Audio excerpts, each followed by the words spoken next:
فرماتا ہے میرے حبیب کی زندگی تم سب کے لیے نمونہ ہے. فرمایا اگر تم بادشاہ ہو تو میرے حبیب کی طرف دیکھو. میرا حبیب مسجد نبوی میں مصلی پہ بیٹھا ہے. فرمایا بیٹھا مصلی پہ ہے, مصلی پہ بیٹھ کے خدا کی ساری خدائی پہ بادشاہی فرما رہا. بات یہاں ختم نہیں ہوئی. فرمایا اگر تم بادشاہ ہو میرے حبیب کی طرف دیکھو. آگے چلو. فرمایا اگر تم غریب ہو میرے حبیب کی طرف دیکھو.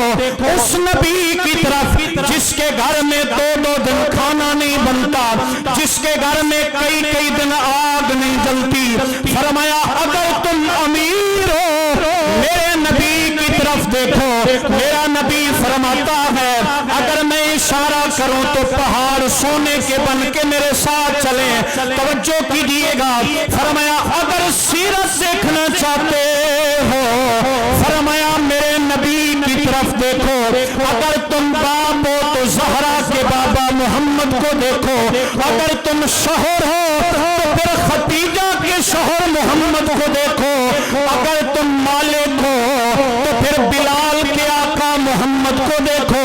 فرمایا اگر تم مالک ہو سلیمان فارسی کے آقا محمد عربی کو دیکھو.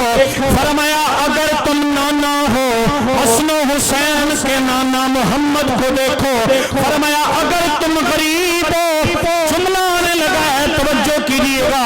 فرمایا اگر تم غریب ہو میرے حبیب کی طرف دیکھو. میرے کریم آقا جوتے کو ٹانکا لگا رہے ہیں. اماں اشارہ کرتی ہیں آقا کہاں نبیوں کے امام, کہاں جوتے کو ٹانکا لگا رہے ہیں. میرے کریم آقا نے فرمایا عائشہ کل کو اگر کوئی بادشاہی کے تخت پہ بیٹھ کے یہ کہے کہ میں بادشاہی کے تخت پہ بیٹھ کے محمد عربی کی بادشاہی کی سنت کو ادا کر رہا ہوں, اس وقت روڈ کے کنارے پہ بیٹھا موچی بھی فخر سے کہے میں جوتے کو ٹانکا لگا کے اپنے نبی کی سنت کو ادا